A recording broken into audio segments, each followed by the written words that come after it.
what you should be prepared for is me taking 20 minutes to answer a question that should take 3 minutes to answer. What's up, everybody? So we are shooting a new series. Not sure what we're going to call it. Might be Standing on the Shoulder of Giants, because we got my big man Tommy Caldwell here. But what it is essentially is we've been inspired by guys like Tim Ferriss, Joe Rogan. I mean, there's so many good podcasts out there where they're going and they're interviewing people. And really, I find the long form is better than the cheesy content where maybe I just come in and say how great his gym is and why you should go there. You know, what I wanted to do is reach out to our audience, get some questions around, you know, health, fitness, nutrition. He's one of the brightest minds in the city, and that's the whole premise of what we're doing. Is same thing that those other podcast shows are doing, only I find that there are some killer people that work within our city and a market that we've known over the years. So, you know, one of the ways that we've found success in our business or different industries is by reaching out to people who've done it, who've put in the reps, because physically I can't take 50, 60, 70 hours a week and delve into the same stuff that this guy is. So a lot of times if I have questions, I'm firing him messages privately. So figured sit him down for a little bit, hammer him with some questions, and dig into kind of what his thoughts are on some things that I know probably matter a lot to you guys. So first and foremost, I want to know, what's the origin story of Tommy Caldwell? You know, where'd you come from? How'd you get to where you are now? Okay, I was just saying off camera that typically the issue that we run into when I do these sorts of things is running too long with my answers. So especially when it comes to something like my bio, I'll try and keep it as brief as possible. So as far as my connection to health and fitness, started out as an athlete. Played rugby and did kickboxing at an international level. Okay. Late into high school, and then in my early years out of high school, and pursued that as something potentially that could be something I would do long term.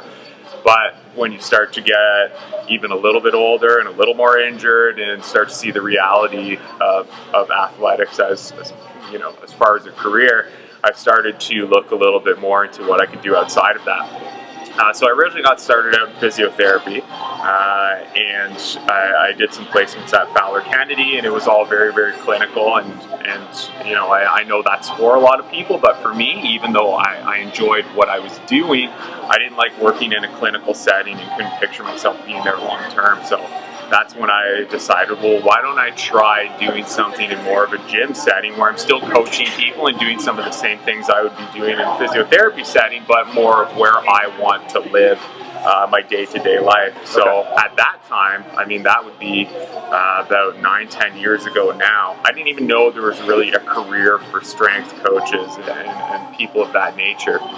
So I was kind of just trying to create my own life at that point. And as I started to do more and more coaching, I started to get more and more opportunities. I did some stuff with UWO, with the London Knights, opened up my own facility, my first facility, about 7 or 8 years ago now.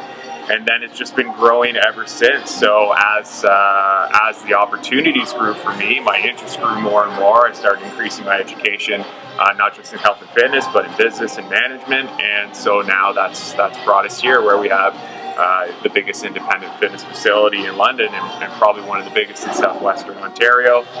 We have online programs that we run based off of lifestyle, behavior change, all the things that people need to organize in order to succeed in diet and exercise. And now it's just, how can we help the most amount of people and what we see as helping them in the most effective way.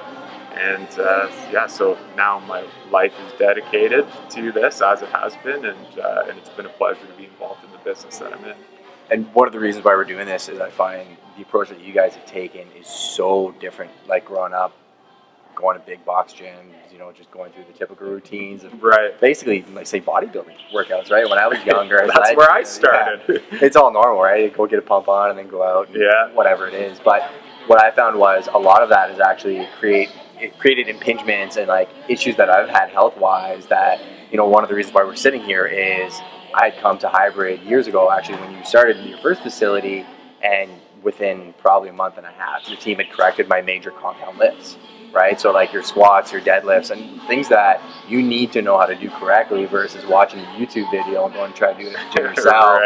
You know, that's where I started just trying to spread the word as much as I could about you guys, not for any benefit of my own, but really because I believe in what you guys are doing. So, and like, the funny thing is, right, like you sitting down at home, I bet you in your off hours when you're not punched in, you're looking at what's coming down the pipeline, research-wise. I know you read a lot of PubMed studies and things that I don't have the patience for. I'm very bright, shiny objects mentality, but I've asked you questions about stuff like inflammation and stem cells and stuff like that over the time that we've known each other, to leverage that resource and vice versa, right? Like when I'm not doing real estate day to day at nighttime, that's where I'm kind of trying to dig in. So, kudos to you for being passionate in an industry where it's so easy to fall into a trap.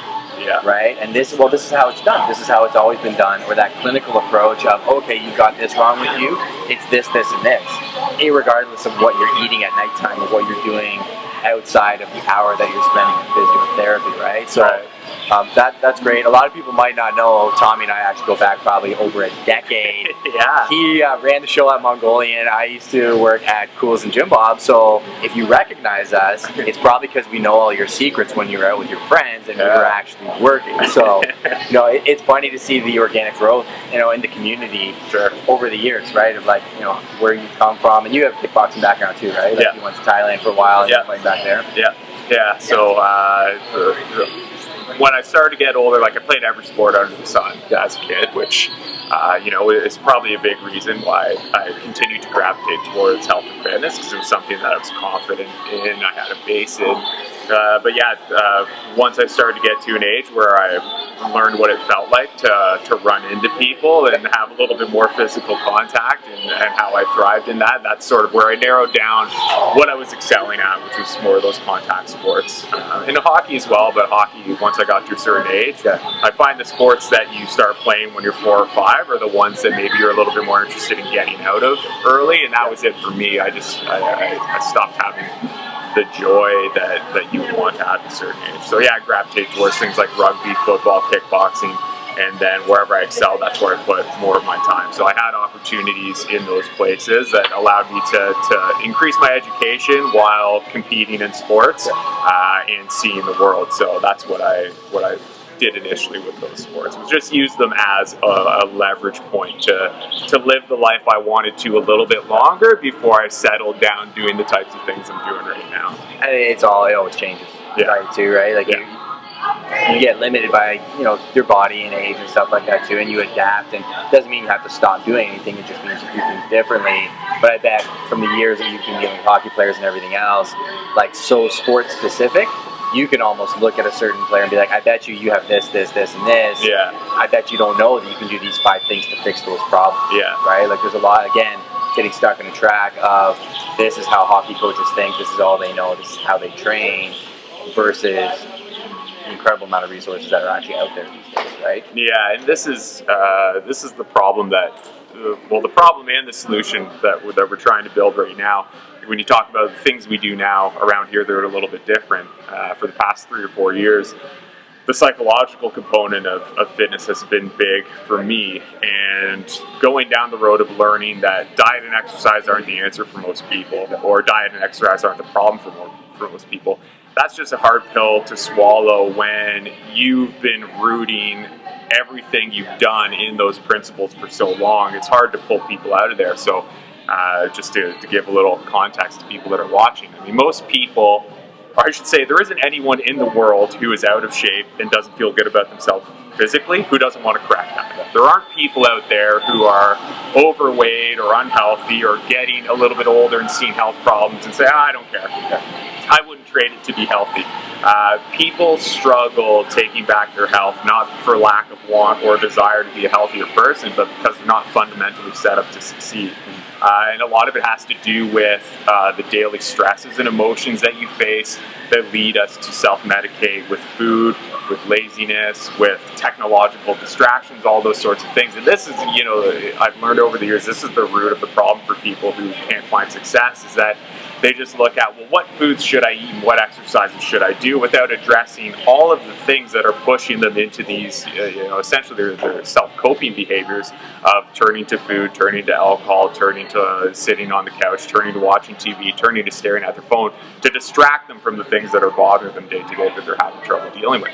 So you try and tell that to a fitness professional who spent the last 10 years telling people what you eat and what exercises you do are what change your body. And that's true on the absolute most superficial level. But you're giving tools to someone who's in no place to utilize those tools on a day-to-day basis. So when you talk about, all the stuff that's out there and, people getting set into a groove of something that's maybe not working, I get it that health and fitness professionals to go back and say most of what I know about health and fitness and what it takes for a person to change is wrong is not something a lot of people are going to do. And I find the only reason why I've been able to excel the way that I have is because I was willing to say, I'm not helping people. I'm definitely not helping people in the way that I wanted to. When I was only working with athletes, it was easy because those are people who don't need the help and will be fine without you. They're showing up anyway. They're looking to go from 90% to 95% success rate. But people who need help in order to live a full life without succumbing to lifestyle-based diseases, being able to move and just do the basic things they want to do day to day, those are the people that need help. And if that's the demographic that you're looking to aid, it's not about diet and exercise. That has to be there for them when they're ready for it, but there's a lot that people need to work on to put them in a position to have diet and exercise succeed. So I'm hoping that more professionals will learn that as time goes on. And you're looking at an industry success rate of 1 in 20 people who follow a diet and exercise program might succeed. It's dismal. I think people who are in health and fitness should be almost offended, by the fact that there's all these people out there who all really want to help people in the industry, but it's not working. So people have to start asking themselves, well, why aren't we actually helping people? And that's why, because it's not about diet and exercise for most people. You get jaded too, right? Like it's like you're pushing a boulder uphill, and if you're an entrepreneur by nature, right? Like sitting down and sitting down when you're not actually working and reading studies and everything else, that's all part of it. The people that are maybe on the next rung that really want to help people, but the foundation is not there in the industry. Yeah, it's an interesting time, and like part of the reason why we're shooting this series and why we've done so much more online is I find the standard stuff you see that's out there doesn't dig into it. Is that just the world's largest iPad? It is the world's largest iPad about unplugging from technology, right? So we're back. I'm just going to do audio checks throughout just to make sure we're getting all this content. It's the first time we're shooting on a DSLR. So back to what we were talking about, every industry I find is broken. Retail, health and fitness, real estate, and this is why we're doing it. Just digging in on the real answers versus what you're going to get if you just Google something and find a professional that's going to give you the sugar-coated answer. Right. Just personally, do you have a daily routine? Like, do you do something you do every single day? Whether you know it or not, everyone's got a daily routine. Yeah. It might not be the same every day, but there's definitely some things in our life that are routine. So, yeah, depending on the day, of course, there's little variances, but usually what I do is I try and wake up as early as I can, which is usually around 5 a.m., which is not, I don't want people to think success is about waking up early, because it's not, right? Success is about doing something that allows you to get the things done day to day that you need to in order to create a better life for yourself. But for me, I get up at 5 a.m. And I wake up and do as much of my writing and research as possible. So I read as much as I can from places that I trust, and do as much writing as I can, whether it's content creation or updating products and services and things that we're doing online. And I try and do that before my wife and son have got their days going. So I'm already 3 hours into the work that I need to hammer through. Then I wake up, I'll make breakfast for my son, and then take him to daycare or wherever he's going to go. Then come back and finish as much of that work as I can. And that's usually when I have my first sort of activity break, which is usually 30 to 45 minutes of some sort of movement. You can call it yoga or mobility or whatever sort of self-care, fundamental self-care routine I want to do just to make my body move properly and be resilient. And then if I have additional work to do or coaching calls or whatever it is, I'll finish that off. And then the family typically gets home, and then I'll spend some time with them. I usually make dinner every single night. It's something that I enjoy doing. And to this point now, it's something that I like to have a little control over as well, which is tough to admit, but that's, people see me make, I'll do Instagram posts and stuff like that, and they'll be like, oh, your wife's so lucky, your family's so lucky, and it's like, yeah, there's that, but it's also a little bit selfish too, so it's not 100% just me, being the great guy there. You're taking ownership of it too, though, right? Yeah. Like, because if you want to accomplish something and you want to be consistent at it, sometimes you get into those routines and it almost becomes meditative for you to do that in practice, right? Or go through it, and it becomes easier and easier. Yeah. Whether it's like going to the grocery store and picking what you know you're going to get, it almost becomes second nature. So those movement breaks, I want to touch on that for a second. Yeah. Like, how many of those do you do throughout the daytime normally? Well, there's only the one big one. Okay. There's always. I used to do it first thing in the morning. I'd wake up first thing in the morning. I do, as much of my exercise as I would, because I had the opportunity to get it done. But what I find now is that if I don't do my own, personal work, administrative stuff first thing in the morning, it's a lot harder for me to be inspired to do that later in the day than it is for me to be active, right? The activity is a little bit more welcome. So when I wake up first thing, it's what are the hardest professional tasks I need to do? When I get them done, I'm more happy when I do it. I'm more efficient when I do it. I'm sure you know what it's like when it's 7-8 hours into the day. Then you try and do some meaningful work. It's like it takes you 5 times as long to do something that would that you'd be able to do earlier in the day. So I get that done as early as possible. Where I used to do a little bit more exercise in the morning. That's the only real big one is there. And then it's just, I do jiu-jitsu and I still do kickboxing and things like that. I still lift weights or do some sort of resistance training, usually like a gymnastics-based exercise I do more than lifting weights now. That'll fit somewhere into the day, but that depends on, what's going on and where it fits in. So every day I typically do some sort of 30 to 45 minute movement-based exercise, and then there'll be a larger 90-minute chunk of that sort of strength resistance training, jiu-jitsu, kickboxing, whatever I have in there. And then also, walking if I can fit it in that day as well. But my day basically rotates between work, exercise, family, and then I always close my day out with reading. So whatever I happen to be reading at the time, I'll sit on the couch. I won't turn on the TV. I read for at least an hour, and then that usually wraps up my day. I'll finish some stuff up on the computer maybe at night. I don't really watch TV anymore. I don't find it fulfilling, and I find it's a bit of a waste of my time these days. And again, that's not saying if you watch TV there's something wrong with you. It's just not for me, and that's my day. Yeah, I guess that's the best way to describe it, is just cycling through work, activity, family, work, activity, family. And because those are the things that I find I get the most return out of when I put something into them. And I find too, like if you're looking at all of those different buckets, right? Like say you have a big jug of water and you have 3 cups of water and you have work, exercise, and family. Really, there's only so many hours in the day to put into each of those cups. Sure. I think a key that I'm taking away from what you're saying is you've looked at, all the micro things that you may have done previously that were kind of all over the place, structured, okay, these are the ones that are the most important to me, and then how am I going to integrate these into the day, created that framework, and then said, okay, you know what, like it doesn't have to be absolutely regimented to the minute every single time. These are the major things I want to do throughout the day. Here's where I'm going to time block them and flex them based on what my priorities are. Like the thing you talked about where you said, eating that frog or doing that difficult administrative task right out of the gate, that's something I've learned from the other podcasts I watch, where I'll wake up before my wife and daughter are up and I'll bang out the hardest stuff or the things that I know as the day moves on, I'm going to find every excuse not to do, right? Yeah. As you get moving around and the world gets going, these micro interruptions are going to stop you from doing the larger tasks that are going to move the needle further in your business. And as I've seen from like just a third person perspective of watching your business grow, that's where I find you really differentiate yourself versus the status quo, which you don't have to stick in that box, right? Like health and fitness, you've done something completely out of the box because the need was there. And, partly things that you've experienced yourself and, research that you've done has been integrated into this, and it's why we're sitting down. I'm going to break this next section down into 3 parts.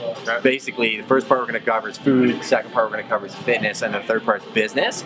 I've got a pile of questions from different people that wanted to ask, so we'll get through as many as we can. If we don't cover them all, I'll fire you an email at your own leisure. You can answer them, and then we'll put them in the show notes down the road. You got it. So you have them. So food. So how do you think most people? What do you think most people's relationship with food is?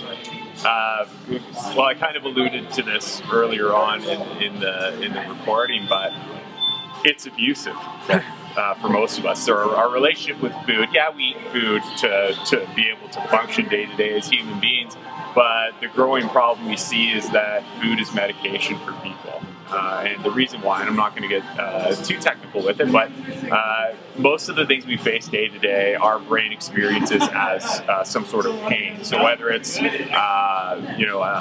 interpersonal relationship stress or work stress, financial stress, health worries, things like that, we face all these things every single day that emotionally are recognized as pain inside of our brain. Whenever our brain feels that pain and discomfort, it wants some sort of relief. And food is the easiest, most accessible, most socially acceptable means of self-medication. So now we turn to food for our sense of relief, whether it's it gives you some sense of stimulation through a dopamine release in the brain, or if it just takes your mind off of something that's bothering you, it has a numbing effect or an effective distraction. When you ask, what's the relationship between people and food, that is it. Food is the thing that makes me feel better when I don't have the tools to actually resolve the problem that I'm having. The most common thing for people, because some people might think, well, my life's not that stressful, I have it pretty good. Boredom is the biggest pain for human beings. When you think about, well, what are most people doing after dinner and before bedtime? And the answer is not much. You're usually sitting on the couch, you're watching TV. Most people have the TV going with their laptop open, going through social networks. And when your brain isn't stimulated in a meaningful way, it becomes bored. And we have this very tribal sense inside of us, from when we used to live in small communities, that boredom's a bad thing, because boredom means you're not productive.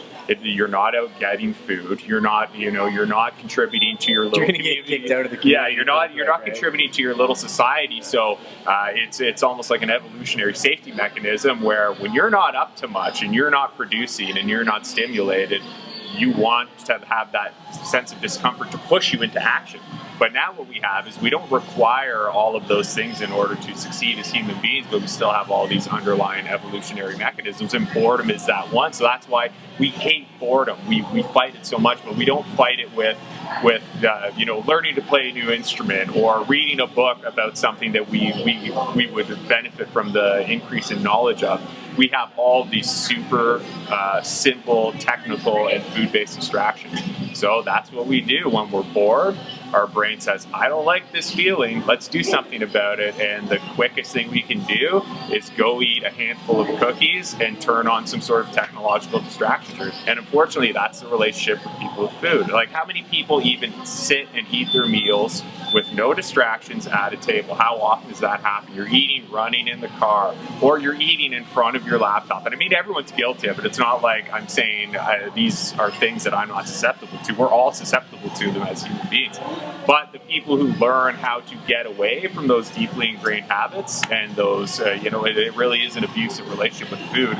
We're using food to serve you as medication rather than to serve you as just to function at the highest level possible. That's where people get into a lot of trouble, and that is the average human being. So what's the relationship between people and food? It's abusive, and we depend on food for something that it's not really designed to provide us with. And this is why this is why there's an obesity crisis. It's a stress epidemic, and it's a self-medication epidemic. And a lot of health and fitness professionals boil it down to, well, I'm telling you what to eat and I'm telling you what exercise to do. If you choose not to do that, you don't value it. You're not committed. It's about you in that sense. But that's not the case. It's that human beings are no longer fundamentally designed to succeed. We're fundamentally designed to fail. And you have to put effort into changing those underlying things to create a better relationship with food and to create a more fulfilling life from health and fitness and well-being and all of that. So the relationship between people and food has become difficult. It's become maladaptive over time. Hearing you talk about that, it actually makes me think that food and technology are so similar in so many different ways, right? Like you see people that actually I heard the other day, the average person looks at Instagram 35 times a day. think about that. And I use Instagram for the business, and I've been thinking about it. I'm counting throughout the daytime to see how much control it. Talking about Instagram, so going back to what we were just saying, I think, and I'm just echoing what the average man might think to what you're saying, is what a lot of people don't think about is, do you control the food or does the food control you? Do you control the technology or does the technology control you? They're great tools to have, and it doesn't, another good thing I heard online was everything in moderation, including moderation. Yeah. I know it's something you believe in, Thanksgiving dinners and Christmas holidays, you're going to go out, you're going to have fun because life's to be enjoyed.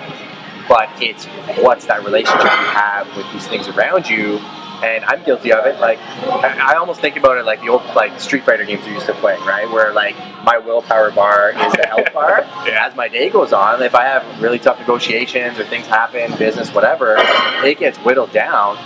That's when I'm the most susceptible to grab junk food or whatever it's going to be, at my daytime, because I don't have time to take control of that aspect.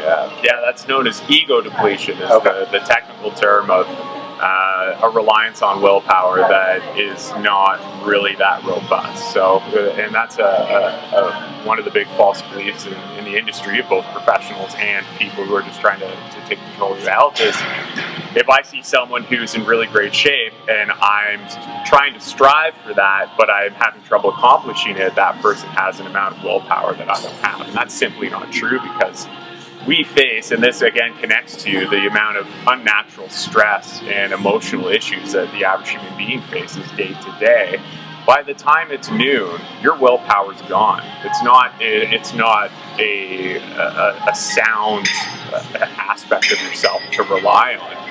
Even deciding what clothes you're going to wear uses willpower. Every decision you have to make, minor and major, plays a part in what you're going to have left at the end of the day.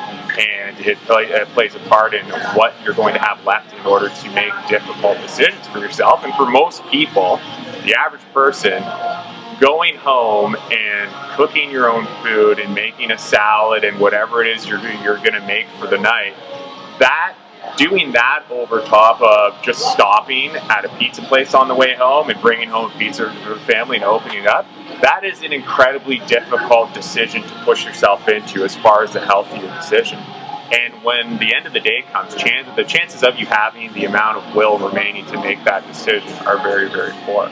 And that's what when we do our online programs here and our programs that are rooted in behavioral change, that's why we try and teach people life strategies day to day in order to make the right decisions, and working on all the underlying things you need to figure out fundamentally to make good decisions, instead of saying, you go home at night, you bring home a pizza, the family eats it, and then you sit in front of the TV, and as much as you don't want to eat a bag of chips or a box of cookies, that's the eventuality, and then afterwards you feel sick, you feel ashamed, and then you say to yourself, I'm not doing this tomorrow. I'm making a stand today. When tomorrow comes, it's not happening anymore. Tomorrow comes, the exact same thing happens, because you tell yourself it's your will that's going to make the difference. And you making the decision to change, like someone quitting smoking cold turkey, that's what it takes.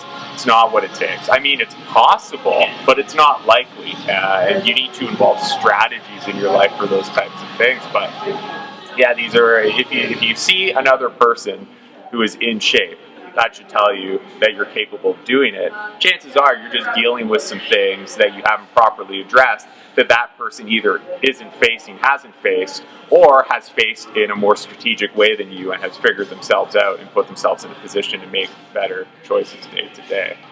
That's one of the exciting things about business, and then again, why I look for people that I admire that have done things that they've done is, we all have the capabilities, the tools are out there. It's a matter of knowing the path to get there, and not having an ego big enough where you can't go to somebody who probably knows more than you to help you get there. Yeah. Right? That's part of why I was joking at the beginning of this, standing on the shoulders of giants, and physically, being able to go back to that tribe mentality where you're like, you know what, Tommy knows tons about health and fitness and nutrition, so I'm going to reach out to him. And he's poured so much of himself into this that I know he's happy to share that information with me, just like vice versa. If you ever have real estate questions, I know we fired stuff back and forth, and you see some insights into a world that maybe you want no part of, but at least I can save you a little bit of time there, right? Yeah. I'm actually going to keep going on that last point. Is there one strategy you can share with the audience to help you kind of bump up that willpower throughout the day or sure, lifestyle? I'll give a concept that I think will help a lot of people. And if you think about the typical problem that people have in food, I mean, there's overeating, there's just not making the healthiest choices in general, whether it's you don't know how to cook or you're not confident in the kitchen, it's easier to eat out. And by far, probably the biggest issue that people face is late night snacking. It's a huge one for people. So I'll give a little bit of insight into that.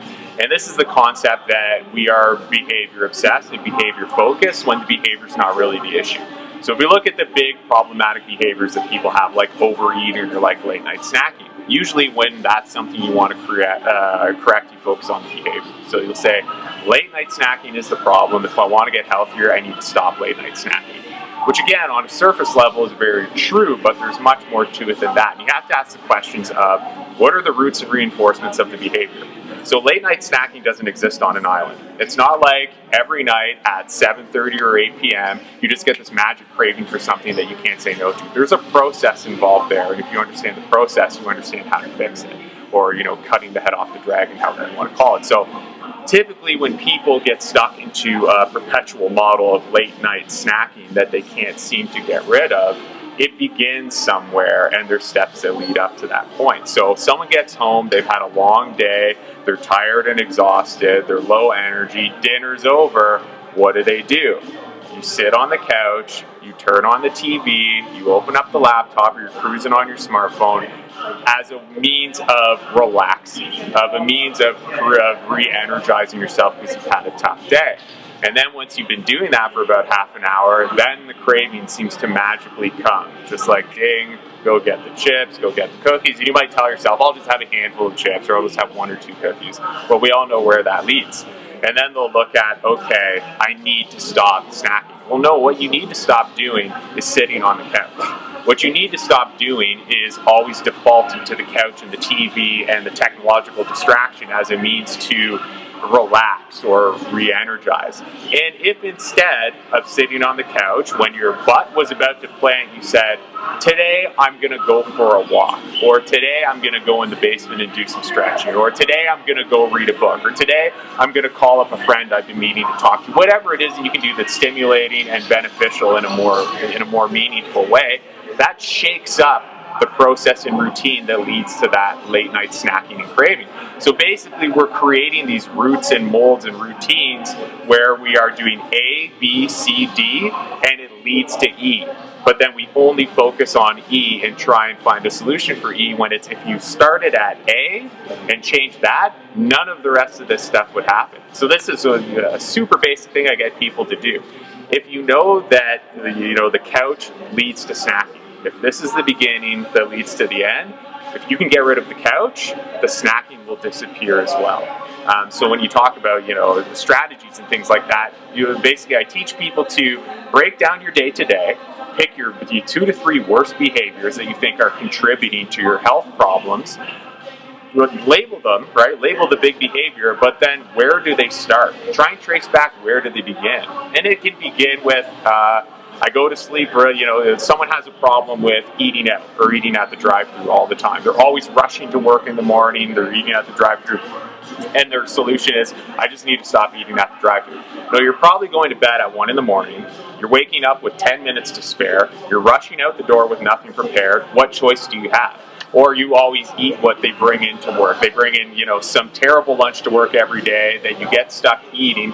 Well, if you went to bed an hour and a half earlier, woke up half an hour earlier, you can make your own breakfast, you can make a lunch to bring. And this is, you need to learn strategies to make your day work for you, to achieve the things you want to achieve, rather than looking at a problem and saying, this is a superficial problem, I need to give it a superficial solution.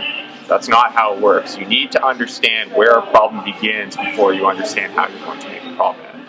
Hopefully I'm articulating that well. That makes sense. Typically, we have online programs where I've organized these thoughts from A to Z. I do my best to explain them, but since these concepts are typically so foreign to people in diet and exercise, it's hard to know exactly how you can connect with people on that level. So I just hope that I'm doing that right now. It makes sense, and you're speaking to me, so basically I got to go home and throw my couch out, and I got to go to bed early. But you just got to shake things up, right? You got to shake up those patterns like anything else. It's like someone who needs to quit smoking. They have, it's not just the smoking, they have all these routines attached to the smoking that triggers them when it's time to smoke. Everything else is the same, especially things in food. You are creating a routine that's leading to the problem. It's not that the problem exists on its own. So you need to start thinking about how you can break up and shake up that routine and strategize your way out of problems rather than willing your way out of problems. Yeah, something that helped us build our business was really looking at the things that we liked and the things we didn't like in our daily practice and just the business in general, and then looking at that quarterly. And then habits is a big thing too, where I was like, okay, I love the fact that I do these things, I hate the fact that I do these things, and it's not like I'm just going to wake up tomorrow and be able to just not do these things, but being cognizant of the habits. Like I used to smoke when I was in the restaurant industry, and it was just, hey, go out, smoke a butt and whatever. And I tried quitting 4 or 5 times, and it wasn't until actually I married Shannon. She had a serious problem with Diet Coke, and the aspartame and cancer causing that comes in too. So we gamified it and challenged each other. I never thought she would actually give up Coke, so I was like, yeah, sure, I'll give up smoking, and would actually stop smoking that way. Yeah. But I had heard something once, and it was that Alan's book, Easy Way to Quit Smoking. Yeah. And they talked about how in a social setting, you go outside and smoke with your friends, and in Canada, when it's minus 40 outside, like the book pointed out, like how weird is that you're going to leave a fun social setting inside with 200 of your friends to go stand outside with 4, freeze your hands off and do something that's killing you. Not to judge anybody that's smoking, because I used to do it, but it was changing the pattern of what I was used to doing. And I remember going outside and smoking after I read that book and being like, this is ridiculous. Like, why am I doing this, right? So, I think you are speaking to the audience from that macro level. The resources are out there too, where you can dig in, and your online coaching platforms and everything else. These are things that you've used and developed over the years that apply to everybody. And I didn't even realize that that's who you were looking to reach, was everybody, and help them with their relationship. I know you guys deal with top tier athletes here. Yeah. So I initially thought that's what your focus was too. But then over the years of training here, I see how far some people have progressed and the programs that you guys offer. So kudos to you guys with that. I've got a pile of other stuff that I'm not going to dig into on food, because ketosis, intermittent fasting. Yeah. So quick thoughts on intermittent fasting. Yeah. So like most things, I'll generalize first. Like most things, most stuff you see out there today can help a small amount of the population, and not the majority. And that's not that certain things aren't effective. It's just, what can people actually stick to? So I just want to precursor that intermittent fasting can be very beneficial for people. It's not that it couldn't be beneficial for everyone, but not everyone's going to be able to stick to the routine in a way to make it meaningful. And anything you're not going to do for the rest of your life is not worth doing now, because whatever result you get from any sort of tactic or strategy does not remain when that tactic and strategy is out of your life in the world of health and fitness. So just keep that in mind. But intermittent fasting, it can be helpful for a lot of people, especially when we have a society that's generally insulin resistant. And again, I don't want to get too deep into that, but basically every time you have sugar in your bloodstream, you need to produce insulin to get it out of the bloodstream, because sugar in certain concentrations is toxic to human beings, which is why diabetics have the problem that they do. So when we overconsume sugars and food in general, but particularly sugars and carbohydrates are just sugars, and I'm not demonizing carbohydrates. I'm just trying to speak technically right now. Although that sugar has to go somewhere. So insulin is produced to move the sugar out of the bloodstream. When we overeat, foods that get broken down into sugars in particular, what happens is the insulin response becomes less effective. So we need to start producing more and more and more and more insulin in order to continue to move out that blood sugar, that glucose. And this is what is known as insulin resistant, is using more insulin to do the job that less insulin would do for a healthier individual. And the problem with that on a weight loss level, on a fat loss or body composition level, is that when insulin is in production, fat loss is not possible. Insulin is a switch. When insulin is on, fat burning capabilities are off. When insulin is off, fat burning capabilities are on, right? So if you want to use stored body fat, you want to increase, a better body composition, you want to be using stored fat as energy when you can. So you need to be able to have an efficient insulin response in order to do that. So circling back around, intermittent fasting, any time you're elongating a period without food, you are naturally increasing your insulin sensitivity, and insulin sensitivity is the opposite of the resistance. So less insulin is doing the job in an insulin sensitive person that more insulin would be necessary to do in an insulin resistant person. So in the most basic level, intermittent fasting, just extending the period of times you go without food, makes you more efficient in that sense, which increases your ability to use stored fat. That's of course very simplified, but that is the number one benefit of doing something like intermittent fasting. And then also it's just naturally going to control calories for some people if you have less of an eating window. So say you go 16 hours without eating, right? And then you have an 8-hour eating window, then you're probably likely going to eat less food. For most people. But for other people, they will eat twice as much food in that little window. And this is what I say, just because something technically can be beneficial does not mean it's going to work for you. Other people, it'll be the complete opposite of the result that they want. So yeah, there's something there for intermittent fasting. And for our clients, when I have clients who, their calories are under control, their nutrient ratios look good, it doesn't seem like there's anything to really worry about, but they're struggling to get results, and I know that they're doing the things they're supposed to do, I'll start to introduce some intermittent fasting, and just starting with go 12 hours a day without food. So you go to sleep at 8 o'clock at night, your last meal is at 8 o'clock at night. Don't eat until 8 to 10 o'clock the next day. Just push breakfast back is essentially what you're doing. If you can do that, you feel pretty good after a couple of weeks, then maybe skip breakfast and eat at lunch. But you're not going to Wendy's for lunch? No, absolutely not. I mean, you have to have the other pieces in place too, right? And for some people, a single 24-hour fast, like an actual fast once per week. So you have your last meal at 6 or 7, you don't eat until 6 or 7 the next night, and then you do whatever you do regularly for the rest of the week. You just have that 24-hour fast. It's just water, like no coffee? You can have coffee, tea, things like that. There's a debate about it.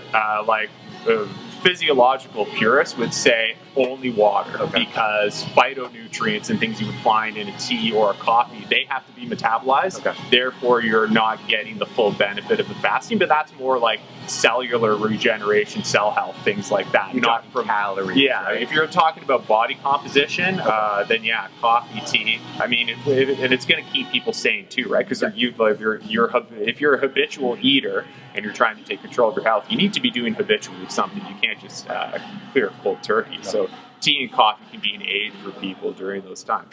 But to answer the question, yeah, intermittent fasting can be helpful depending on the type of person you are. Technically, it can be very helpful for a lot of people, but you have to be the type of person who can do it without suffering during the times outside of the fasting period. The biggest takeaway for me from that whole explanation was, if you're not doing it for the rest of your life, you really need to think big picture. Is it worth doing, right? Because I've played with different diets and everything else, and depending on what the goal is, I'm going to take a hard look at my structure, and I've been working on it for so long, and I know there's things I can do better, food relationship wise. It's all tying in, right? Now it all ties into business, fitness, how you do your workout programming and everything.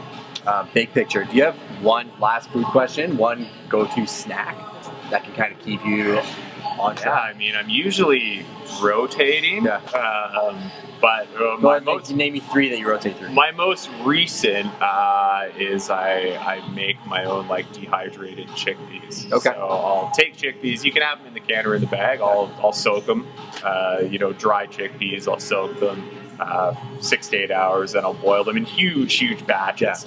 And then I'll add seasoning. I'll shake them with some avocado oil, salt, vinegar, or whatever you want to use to season them, and then just put them in the oven for at 250 or 300 degrees for an hour and a half, 2 hours, depending on the texture you want. And then it's just like a little snack that way. So that's probably my go-to snack right now, because I'm someone like chewy, crunchy. That's big for me. That's that's what pulls me in. So I need something that replaces that sort of feeling. So that's probably the number one.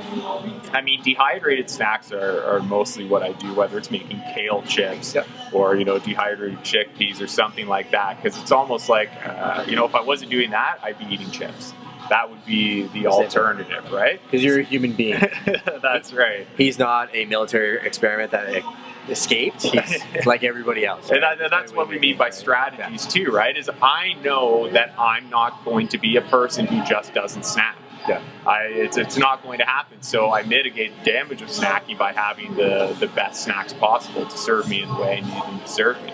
And of course, you need to practice self-control and things like that too, because I could easily eat 3,000 calories of chickpeas if I just wanted to stuff my face with them. But yeah, those are a couple of snacks for my go-tos, kale chips. And you base that on activity too, I'm sure, right? Like the amount that you're consuming. Like if you're doing a lifting workout here and then you're going to roll for an hour at jiu-jitsu, it's going to take a different amount of energy expenditure throughout your daytime, right? Yeah, and it's just about controlling. Like if I know something like chickpeas are going to be a carbohydrate dominant food, then I make sure I'm not consuming carbohydrates all day long, and then additionally putting another 100 grams of chickpea based carbohydrates into my diet. So if I know, hey, this is something that I do at night and it's probably going to stick around, I mitigate that by keeping carbohydrates a little bit lower during the day, focus on fat and protein intake, and then at night I have the room for that nutrient that still benefits me rather than harms me. Cool way to think about it. Okay, so fitness, a deep topic. I'll probably have you on again down the road. You seem like he's definitely a resource of knowledge and lots of questions we're not going to get to, so we'll do another one down the road. But fitness-wise, it's tough for me to ask the question because I know it's so sport specific, but like, let's talk generalist, right? Like if you have somebody that is working a normal job and is looking for general body composition, maybe fat loss at the same time, and is looking at a 7-day week, would you look at muscle specific workouts at certain days? How many rest days would you do? Like, what would that programming look like to you? And I know it's deep because there's gymnastics, there's CrossFit, there's powerlifting, there's the bodybuilding type workouts. Is there one general maintenance programming that you would use for somebody like that? Yeah, so it's actually best to generalize, because the biggest mistake people can make, and this goes for diet, exercise, anything under that umbrella, is thinking that the results are in the specifics, because they are not. The results are in the generalizations, and I'll break that down a little bit. So if we're worried about, okay, well, what type of exercise are we doing? What's the rep and set scheme? How many hours of this type of cardio versus this type of cardio? None of that matters, okay? If you're at 95% of your success, that might make up for the last 5%. Okay. But when we talk about what makes big impacts, it'll be, you should have some resistance training, you should have some sort of mixed cardio, you should have a lot of active rest and self-care. Okay. So for most people, I think the first thing you need to do is focus on being a truly active human being, which means if you go to the gym 3 days a week, regardless of what you do, you bust your ass, you're sweating, lungs are burning, muscles are burning, but then you're sitting around for 12 hours a day outside of that, you're not active. You're a sedentary person who has little bouts of activity sprinkled throughout your life. And if you look at it from a dietary perspective, if you have 40 times that you eat throughout the week, 3 of those times you eat healthy, the rest of the time you don't. That is the equivalent to sitting around most days, sitting at a desk at work, sitting on the couch at home, then going to bed, waking up, and sprinkling in some intense exercise in there. If that's your approach to fitness, it doesn't matter what you're doing. So the first thing people need to do is become more generally active. And that means every single day you should be doing something casual, like walking, doing some sort of mobility or stretching, or like a 30-minute yoga sequence in your house. You should be trying to focus on desk breaks. So if you're someone who sits at work, every hour, get up, move around for 5 to 10 minutes. That's actually one of the questions. So it is? Desk break, like what movements would you do if you're like, say we're sitting at a desk right here and I'm getting up? Like, what movements can I actually do? Well, it depends on who you are and what you have access to, right? So if you're in a place where you have access to walking space, don't try and get up and do any weird stretching or exercise. Just get up and go walk for 5 to 10 minutes. It's probably the absolute best thing you can do. Or, any sort of routine that gets you away from the sitting is all that matters. And these are what are known as NEAT activities. So non-exercise activity thermogenesis. And these sorts of activities actually contribute more caloric expenditure than formal exercise sessions at the gym. So, for instance, when you take an elevator when you could take the stairs, when you drive somewhere that you could walk to in 15 minutes, when you fight for the closest parking spot in whatever place you are, rather than intentionally parking in the furthest parking spot to walk 5 minutes to where you're going. These things seem silly and inconsequential to people. It makes the difference, because these are also activities that you don't require any preparation for. You don't have to warm up. You don't have to be at a gym. You don't need any recovery. It's not an actual stress on your body like other exercises can be. So doing those non-exercise activity sorts of activities that we're talking about right now, they go a long way. And that's the first thing people should think about. Throughout my day, how many seemingly insignificant activities am I doing? Those make the difference first. Okay. And if 7 days a week you can do something small for yourself, start there. Then, if we're getting more technical, 3 to 4 days of resistance training. Doesn't matter what it is. You can lift weights, you can do gymnastic stuff, you can just do basic body weight things like push-ups, air squats, doesn't matter. Your body should have some sort of resistance against some sort of force like a weight, or something like gravity is good enough for most people. And then you want to do some sort of mixed cardiovascular stuff. So you want to do stuff where you're working hard, things and movements you could only do rapidly for 20 to 30 seconds without resting. And then you also want to have some more of that traditional steady state cardio where you're doing something you could do for 30 to 60 minutes at that pace and mix it up. And the most important thing is that you got to do things that you enjoy doing. People are always worried about, well, hey, if I want to change my body and I want to lose fat or I want to lose 20 pounds, what exercises should I do? Well, what will you enjoy doing? Because that is what you're going to stick to. That is what you're going to do every day for the rest of your life, most likely.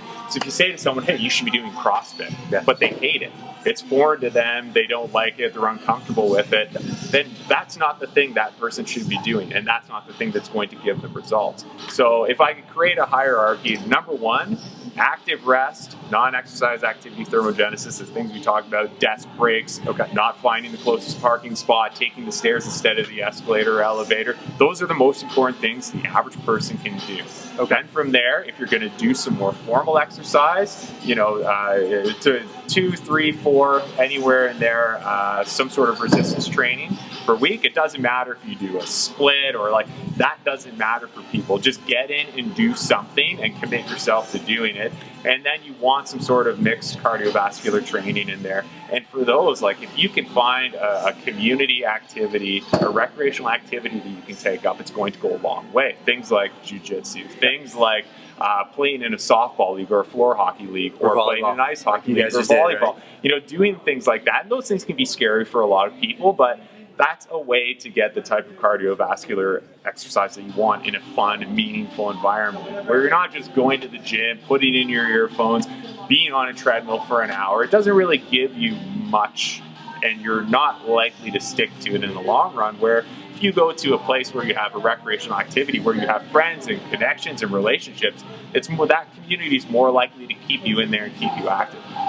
So people are typically looking for magic exercises in order to combat their food problems. 7-minute ab. Yeah, but if you worked on, like we talked about earlier, if you work on creating strategies that make your food habits better, it doesn't take that much activity, and it definitely doesn't take magic structures of activities in order to see really great results. But we're usually trying to out-exercise our self-medicating food problems, and it's a losing battle. You'll never do it. But people who take care of themselves on a fundamental level that allow them to succeed in breaking some of those bad food habits, they can do whatever they want for activity, and they will see results that other people will never come close to, or are constantly focusing on, okay, what lifts do I need to do? What's the magic exercise, rep scheme that I can follow? What's the latest trend you can jump on that's going to give you the results? It's not the answer. It never will be the answer. If it was, you'd be there, because those things are everywhere. There's no lack of trends you can jump on or magic exercises you can do. They've existed for as long as I've been around, and if that was the answer, everyone would be in shape. They wouldn't even need to be watching this video right now if that's not the case. Something I want to touch on, I was just thinking about as you were talking, is health fitness definitely linked to mental health in a big way. Oh, right? yeah. That's a big conversation, and I know, people that have struggled with mental health. I heard something great, again, online, just from one of the resources I watched, and they were saying, if you're struggling with depression or you're dealing with negative thoughts or emotions, go find something that you suck at and go get better at it. Jiu-jitsu's a prime example, right? Like, he just got his blue belt, so congrats on you for that on Friday. If you don't know anything about jiu-jitsu, that's a big deal. It's a pretty big deal. But we all started off as white belts, right? And like, one of my favorite things to do in class is to take people, it's their first day, that are, freaking out, they're terrified because they think I'm going to get killed. Jiu-jitsu is actually one of the only sports where you can tap somebody or spar and there's no damage, right? Like, he could choke me out right now, I tap, and then we move on to the next thing. Essentially, he just killed me, but it's a sport where you really learn to adapt to the situation that you're in. And going back to my point, it's been one of the biggest tools for me as far as realizing that it doesn't matter how good I get, there's still going to be somebody that's going to be one step ahead of me, and that challenge of seeing that you can get better at something just by the structure. So the same structure you're putting into your food and your diet, you can put into your health and wellness and nutrition, or going out and finding that activity that he was talking about that you absolutely love doing and getting amazing at. It doesn't matter if it's volleyball, basketball, jiu-jitsu, hockey, whatever it's going to be. You pour yourself into it, pick up an instrument. Like, these are all things that you'll get an incredible sense of accomplishment from, and will make a big difference, I think, big picture, in the mental health and wellness community-wide. I think North America, that's one of the biggest reasons is we don't challenge ourselves. Yeah, and a part of that too is that from all the adverse life experiences we have up until adulthood, a lot of people are very sensitive and fragile. And I don't mean that in the way of like, oh, this person's sensitive, this person's fragile. Like, it's a big problem with people where failure is the absolute worst thing that can happen to them. And that fear of failure creates a lot of self-sabotage. So what I see a lot of times is people who really want to take control of their health. If they say, I'm going to go for it, I'm going to start eating healthy, I'm going to start going to the gym, I'm going to start being more active. If they put themselves there, they're exposing themselves to failure. And if they put all of their efforts into making that change and they don't succeed, that will shatter them.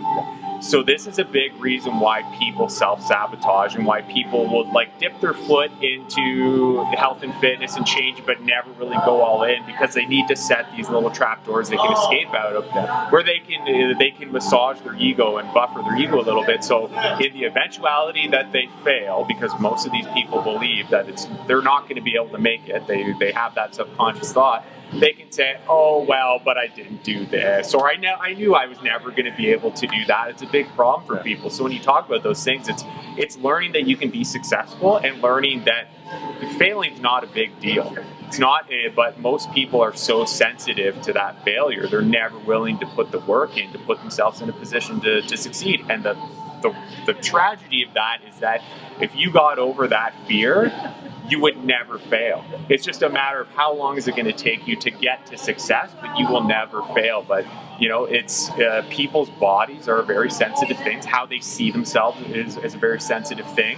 But negative self-image is a big societal problem, and that person is going to have a very difficult time saying, I'm going to go all in on my health.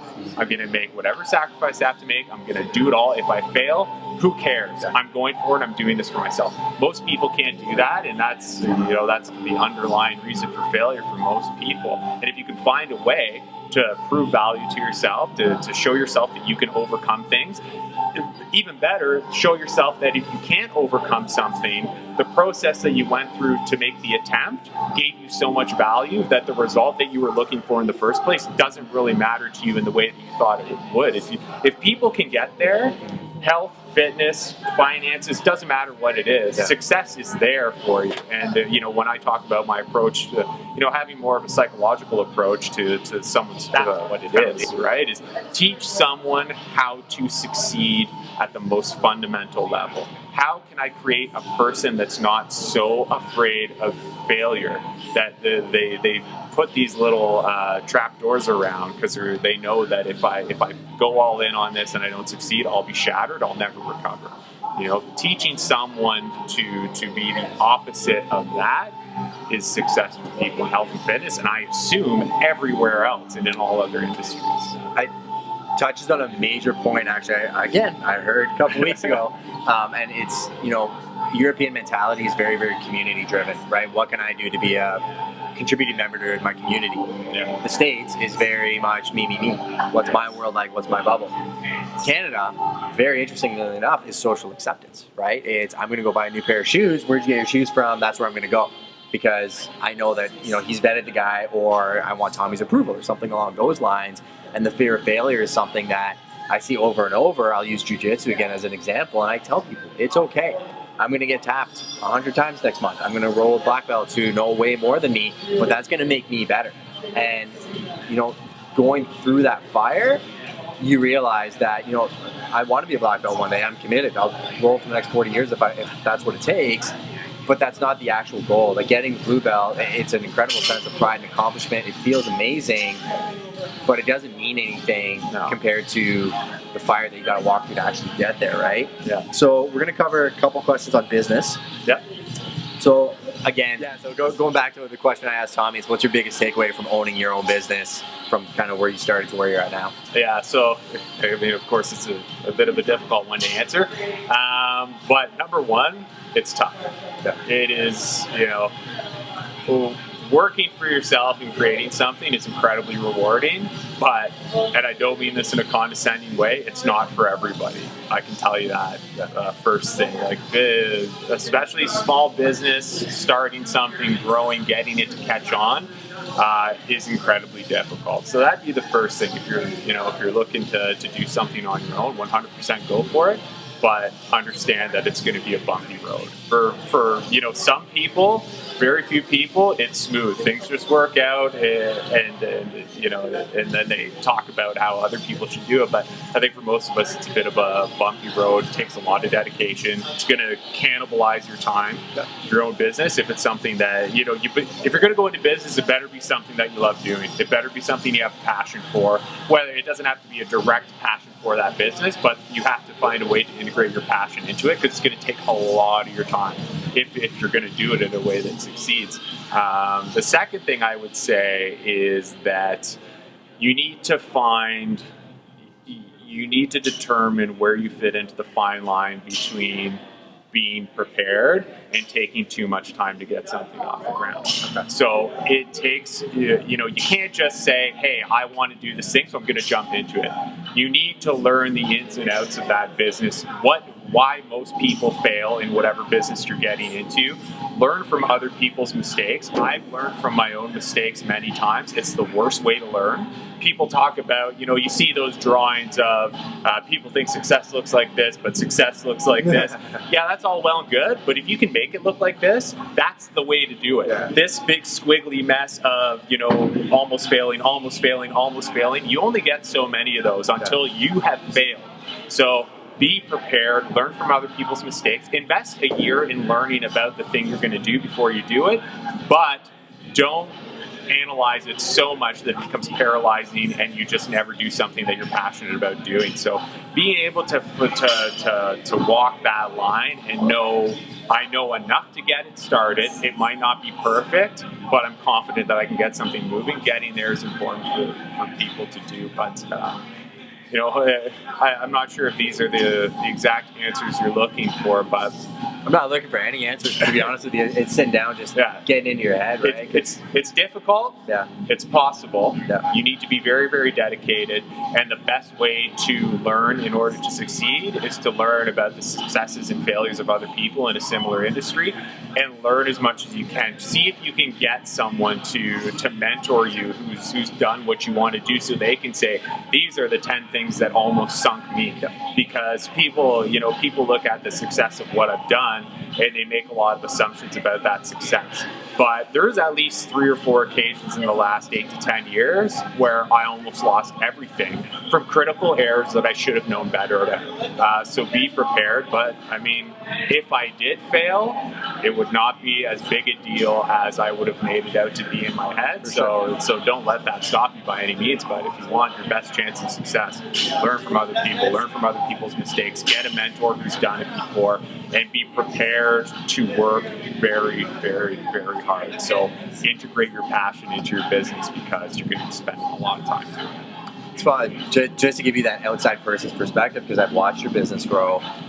To me, it always seemed like you never did it for the money. Like it was, you were doing the work because you enjoyed the work, you're passionate about it. Yeah, I mean, it comes as a result of the work that you're doing and the growth and everything else. But from an outsider looking in, it really is that ability to put the ego aside, build a business that you think is an example of what you wanted to build, what you think the industry needs, and you're not just trying to create a copycat business, right? Like real estate's a business where I get a couple calls a month. People in other industries, hey, yeah, it's great. I'm like, yeah, it's all golf courses and commission checks. It's not. It's a lot of work, but I also tell them exactly what he just said.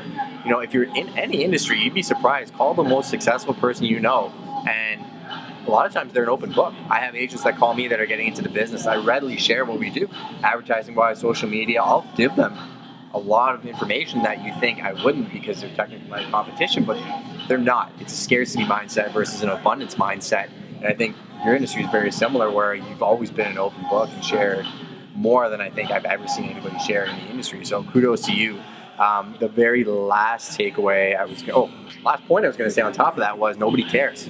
So when you're talking about that failure, putting yourself out there on social media or exposing yourself to the community, you'd be shocked how little people are going to look at you as closely as you're going to look at yourself. Your failures and whatnot. And, I mean, I don't know what the language restrictions are on this cast, but anyone who does care is probably an asshole that you shouldn't care about. Yep. Like if you fail and people out there are gonna grab onto that and be like, oh, I couldn't wait for that person to fail. Do you really care about that person? Because you absolutely shouldn't. But yeah, it's look at what you do here. Like real estate can be a pretty boring thing for a lot of people to be in, but now I assume you get your joy from putting information out there and doing things differently and creating a media channel. And what I say, like you have to integrate your passion into what you're doing. That doesn't mean you have to, like if you're doing real estate, it's like I have to love houses. I have to love selling. No, you don't have to, but you use that as an avenue to integrate things that you love doing in order to make that thing successful. Because I think a lot of people believe passion is about doing the thing that you love. It's not necessarily. It's about finding the things that you love to do and the things that make you unique and the things that motivate you and integrating them into a path that makes it financially successful and viable for you to live the kind of life you need to live doing. So, I'm one of those people who's lucky enough where health and fitness is something that I am indeed passionate about, but I can do what I do now in a lot of different industries, and you just have to find a way to make it something you love doing. Yeah, so I always say that too, that the people that are successful to the level you're at, I mean, if all of a sudden health and fitness just completely went away, you would start at a job somewhere and you would work your butt off until you managed the place and then got into the next role. Same thing, real estate exploded tomorrow, and I tell people this all the time. I go flip burgers. Yeah. I don't care. I'll figure it out. I'll be the best burger flipper that's there until I get the promotion, but it is what it is. Last question. I'm going to steal this from Tim Ferriss. I love the question is, if you could have a billboard that every single person would see, what would you put on that billboard? Oh, man. Loaded question, but... I would right now my current frame of mind, it would say it's not about diet or exercise, and hope people dug into that a little bit, because it's not. If you're looking to take control of your health, if you're looking to change your body, if you're looking to stave off preventable diseases, if you're looking to do any of those things that require the foods that you eat and the exercises you do, understand that the reason why you struggle to do that successfully has nothing to do with food education. It has nothing to do with exercise education. It has nothing to do with details and specifics. It has to do with why is it so hard for you to be active, and why is it so easy for you to turn to food and technology and laziness in order to numb and distract and get away from those things that you're dealing with every day that cause you negative stress and emotional pain. If you can figure that out and you can create strategies to work yourself around those worst food habits, those worst food dependencies, that's how people succeed. And I know that's tough to leave people with, because that's not really a concrete answer to their problems, but hopefully that gets you to start to dig into what's really going on. Because if it was about diet and exercise, everyone would be successful, because everyone knows broccoli is better than chocolate bar. Everyone knows that being active is better than sitting on the couch, and it's really that simple. That's all you need to know in diet and exercise. The rest are all needless details. So billboard, it's not about diet and exercise, or diet and exercise is not the answer, or diet and exercise is not your problem. And hopefully that's a paradigm shift that people can gravitate towards, because I think it'll change lives, and I hope the industry moves to that realization rather than just desperately hanging on to this unsuccessful model that doesn't help a lot of people. I think he knocked it out of the park, and it's funny, like what excites me is seeing people that have completely different ideas, right? In an industry, I didn't expect that answer at all, but it's so true, and it's something that I think I'm going to anchor in the back of my mind. And in my opinion, different is better than better, and different is always better than trying to do the same thing over and over. I think right under that line, with what I've seen on your social lately, is going to say active rest in quotations. Yeah. So hopefully you guys got a lot of value from that interview. Thank you for your time. Hey, I really appreciate it. brother. We'll have him back on the show another time too. So fire us any questions, and we'll do some follow-ups. See you guys. Good. Great. Thanks, man. Have fun.